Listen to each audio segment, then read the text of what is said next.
Forgot my mic. What's going on, guys? We are back with another replay analysis, this time of hammerpants. Excuse me. He's a Challenger Elite. His opponents were both Rising Star. They are playing on the same console, his opponents. But he says his camera settings are usually further back than this. Seems like it was a replay glitch, so we're not going to really mention his camera settings too much here. But he got this replay analyzed by going to patreon.com/Gibbs00. You can head there to look up the replay tiers. It's a $20 tier. It's usually sold out most of the time, so people rotate in and out throughout the month. So just keep checking back if you want to get a piece of it. And yeah, let's get right into the replay with the hammerpants. We'll start back all the way at the start here, and we'll go from there. Let's see what he does. Let's see what he does. All right. First face-off, just boost into it. That's fine. Generally, what you want to do, though, on face-offs, usually, you want to win them towards the other side of the field, which I guess would be that way. So if you're starting from the right diagonal, you want to win it to the left. He doesn't really look like he's trying to win it that way by jumping, like, right here. You can see he's kind of trying to win it to the right, but if we go into fly view, let's see where his teammate is. Maybe this is their plan. Oh, he's just cheating. So it looks like he's just trying to kill the ball on the diagonal. This particular setup's not really going to kill the ball, though. If you go at it sideways like that, it's just going to roll off his car and go to the other side of the field. So that play didn't really work out for the face-off, and it turns into possession for Grits and Gravy over there, player number 2. But good save by his teammate, throwing it around the wall. Now this play is pointless. This is one of the plays that you'll see a lot from, like, I think at least, like, you see it a lot more in Challenger play.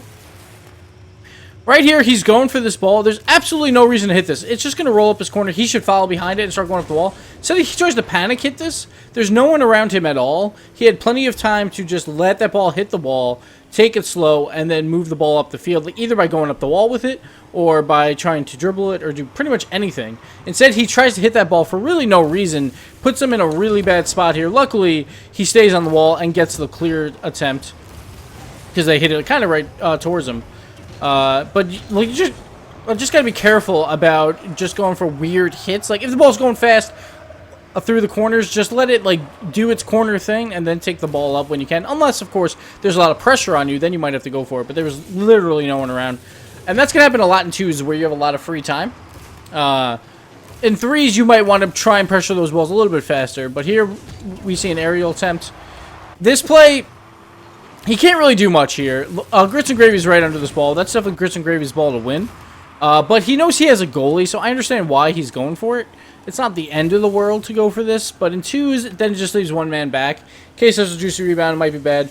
Like, at this point, I might just rotate back behind the goalie and, like, not necessarily go behind the goalie, but wait for the goalie's first hit. See where he hits it, because, like, if this is a really tough shot, it might be a hard save, and it might be a pretty juicy rebound.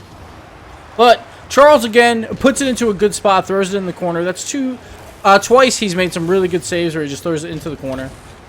And here we see, so we see a miss from Grits and Gravy. I think he should know that the other guy's kind of near him. Yeah, the other Grits and Gravy is pretty close as well. So he has a little time here. He could probably just hook around this ball and shoot that. Instead, he takes it up the corner, which takes a really long time to set up a pass. It was a nice pass, so we'll give him that. But he had time to take it around the corner and try for the shot because there was no one in net. Very good pass, though, going up this wall. Like, it's always good to do that little tap, especially when you see the goalie jump at it. Once the goalie jumps, he's out of the play. But that's only if you get one more touch on the ball, so that was a good touch. But Grits and Gravy 2 came in with the clutch save there. Now, this is a good play, trying to pressure here. He tries to go a little bit too much for the shot, though, here. So, like last time, he didn't go for the shot. This time, he actually tries to orient himself for a shot attempt, which he didn't really have time for, because Grits and Gravy is right up his butt. And right there, like, since he tried to hook around all the way, this just turns into just a really bad 50-50 for him, and Grits and Gravy wins it very easily because he went more for the angle instead of just getting behind the ball and going for the block. So, like, you just got to be, like, aware of where the other team is on these plays, and this is what basically set up this goal right here. It's because of this really bad play where he tries to go for a shot, even though there's a guy right on him, and he's definitely going to go for the dunk.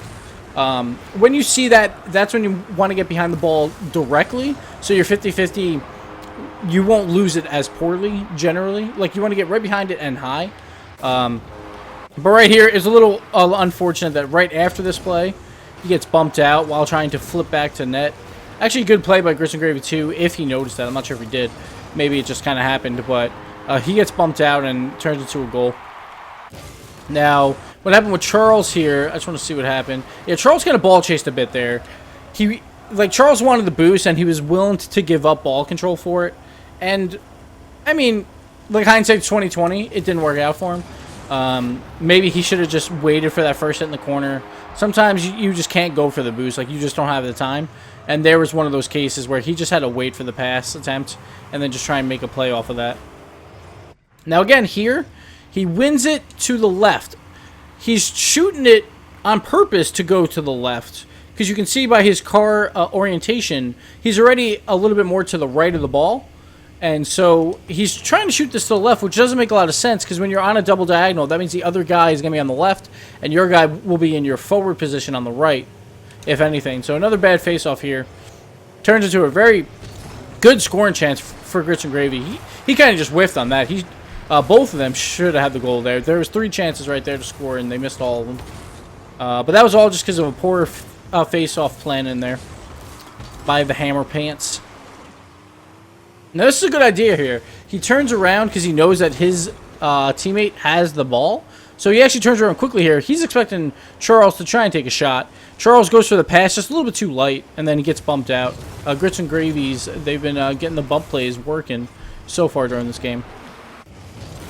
Now, this play, I would just go straight to net. He kind of, like, stops right here. Shouldn't do that, because that's, like, again, this is Grits and Gravy's ball. This is not Hammerpants' ball. So he should be, like, driving towards that near post and hoping for, like, a miracle save if Grits and Gravy actually gets that on target. But, again, Grits and Gravy kind of misses there. Should have been another scoring attempt, but didn't happen. All right, here he should have a shot attempt. I think he used all his boost, though. So this was weird. Let's go back. I want to go back a little further to see how much boost he has. Start from here. I think right here he's got, like, basically nothing. I can't tell, like, if he grabbed that boost pad. That's the only problem. He's using a lot of boost around, though, and then here he should be trying to grab those boost pads. See, right there he misses 2 boost pads, which would have gave him enough boost to do an aerial here. So as you can see, right here he flips. So he misses that first boost, which is understandable. He goes for the second one and doesn't get it. He actually misses it. Sorry, I can't talk today. Misses it by just a couple of inches when he needs that angle anyway to go around for this aerial, to start the aerial. So he should have picked up that boost, and he should have picked up this boost. Right here is where he should have jumped to pick up the boost while he starts to fly, and he would have had enough boost to hook around this ball and take a pretty quality shot. Instead, he just didn't have enough boost, I think. And so he double jumps and then tries to use the last remaining boost to just get a tip over, but he wasn't going fast enough at that point, and it didn't turn out well for him. Good save here, actually. Pretty good patience. I'm not sure why he hooks under this ball. I think he's going for the save at first, and then he's like, oh, crap, I don't have it. So he tries to turn away, but it's kind of too late at this point. So this, again, should have been another goal from Grits and Gravy, and they just whiff on it. But he actually handbrakes turns. He knows how far away Grits and Gravy is, and he knows, like, he's on goal line. Like, this ball can't go in unless Grits and Gravy, like, powers it through him. Just a nice little tip, avoiding the dunk. Perfect play here. Like, this is textbook defense of just, like, you see a guy coming at you, you just want to avoid him dunking on you. You just want to throw it to the side. Very nice play there for the save. All right, Charles is bringing up the ball here. Let's see what he's doing. Good little backflip to beat one, but I understand why he didn't move up here, Hammerpants, because this is a 50-50 ball. And in twos, you kind of need someone back just in case. But Charles makes a good play. But again, here, he moves up a little too late. Like, now he's moving up. This is pointless to move up here because you know that Grits and Gravy, he's coming in, like, probably around supersonic speed, and he's going to hit this ball off the bounce. So you know that that's going to be a mega clear. Plus, your other teammate is still way up the field, like in the blue territory right now. So he shouldn't have moved up at all here, and he would have been in a perfect spot to aerial this and make a shot attempt. Instead, he has to go like underneath the ball and just tip it away, which is still a good play. Like, that's one of those plays that you want to make sure you make so the other team doesn't get a shot. It's not necessarily a great hit for you, but as long as you make them miss, it turns good for you, especially in twos, because that's one guy less on the field. Ooh, Charles just rushes this ball just a little too much. Let's go over to Charles here. Oh, yeah, just doesn't get the angle on the shot here. See what happened. He goes to ball cam. I don't think he realized how much time he had. Let's go back a bit. So, right here, so Grits and Gravy is now out of the play for a little while because of that flip.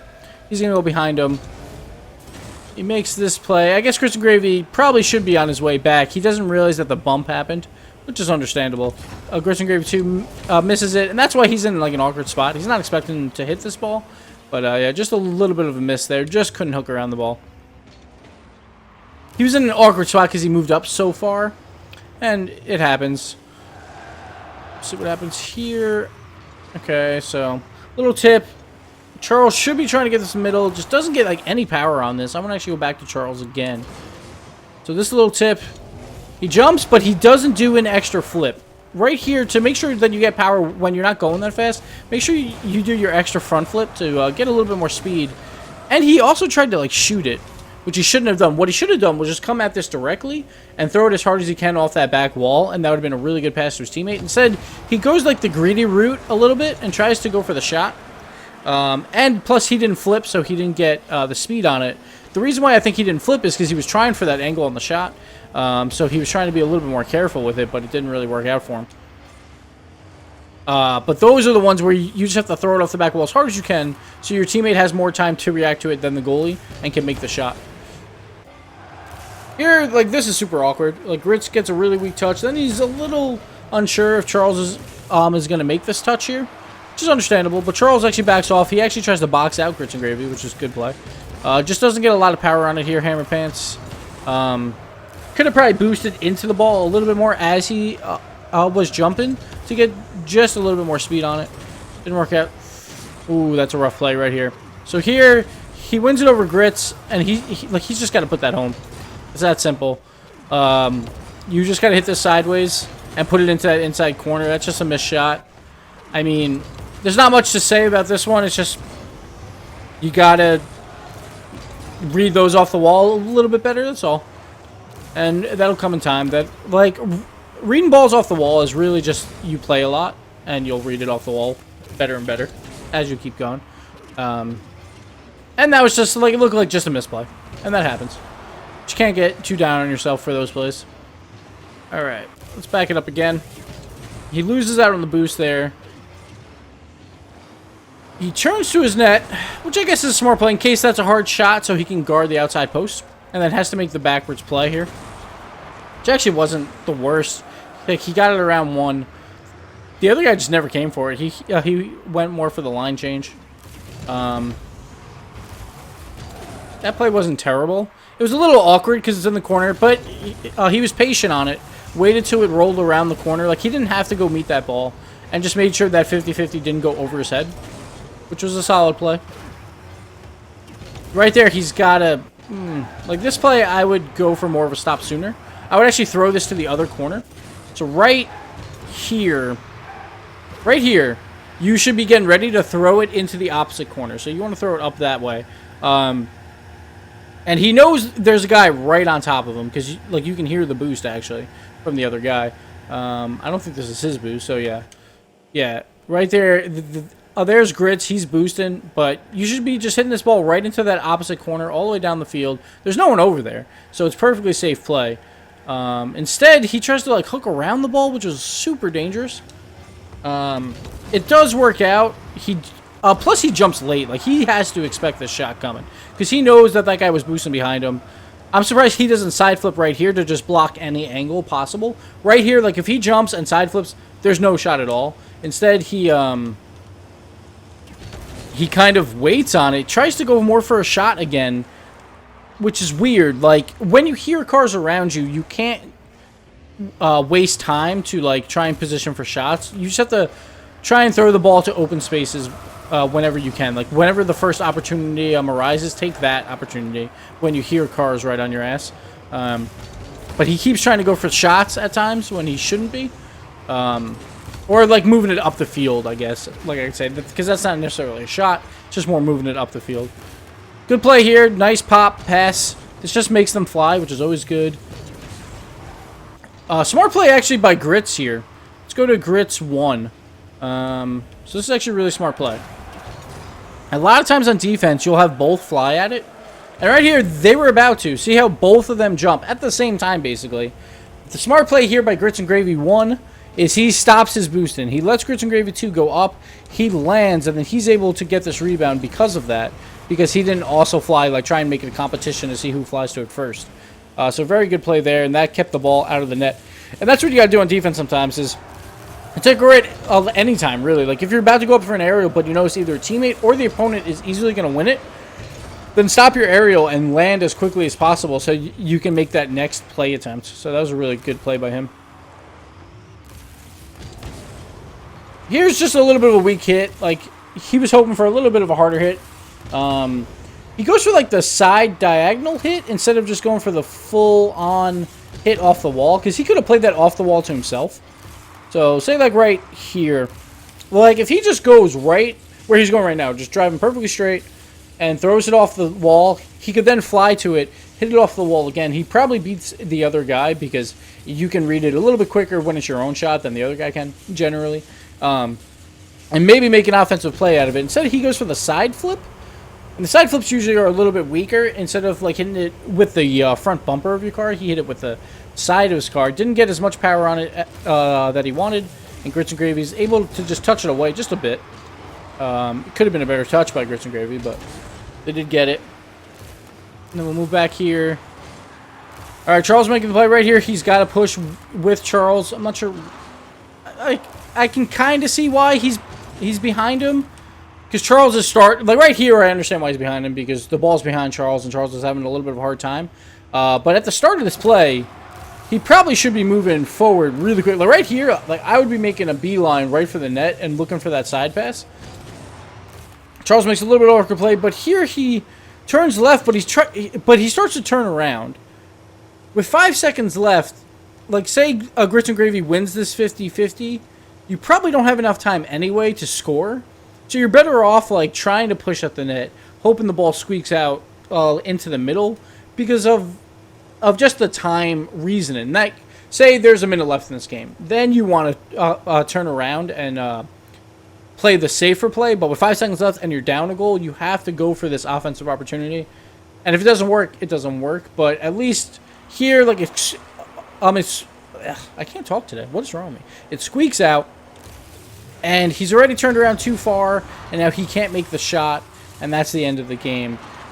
That's one thing that I see with a lot of players, like even pro teams, time management. Like if you're up a goal, you should be probably sitting in net a little bit more. Like say it's in twos. You want at least one person generally around the net to make sure nothing crazy happens, and then like the other guy can be the one trying to annoy or waste time. But then when you're down a goal, you need to just send all three. Like it's just what you have to do. And there he tries to play the safe play of going backwards, which even if that ball like is one backwards, he has no time to actually shoot that or like get a good attempt on it. So that play really didn't work out for him. But yeah, that's one thing that's always good to know, guys. Time management. When there's 30 seconds left and you're down a goal, start being a little more aggressive. Of course, if they score on you, shit happens. And if you're down one goal, I can understand why you might play, like, say, with 30 seconds left, you still play a normal game. But once there's, like, 5 or 10 seconds left, you have to start making some risky plays and hope for the best. It didn't work out there for him because he decided to go for the more safe play, which I don't know if he could have made a play out of it even if the ball went where he wanted it to go based on his positioning. So that's always something to keep in mind. And the one thing I always strive for is, like, if you're up a goal, please have someone in net, like, near the end. There's no point of, like, going up for mid-boost if you're the last one left when there's 5 seconds left in the game and you're up a goal. Because, like, a win is a win. It doesn't matter if you win by 1 goal, 2 goals, 3 goals. it's a win. So if you're up a goal, try and save that when there's like 10 seconds left. I understand playing normally with 30 seconds left, but say you're up 2 goals, then you might, at 30 seconds, want to play a little bit more safer, and the offense should be playing a little bit more risky. But yeah, that'll do it for this replay analysis of hammerpants. Just had a couple of just weird positional errors that it's just trying to read what the other guys are going to do a little bit more. Plus, also reading the ball off the wall was a little bit of a struggle. So like if he can get those 2 down, like positional, especially like if he gets that down just a little bit better, I could definitely see him moving up some ranks. But a solid game nonetheless. Low scoring one by both teams, but it's fun to watch. And thanks a lot, hammerpants, for the Patreon support. And thanks for watching, guys. We'll see you next time.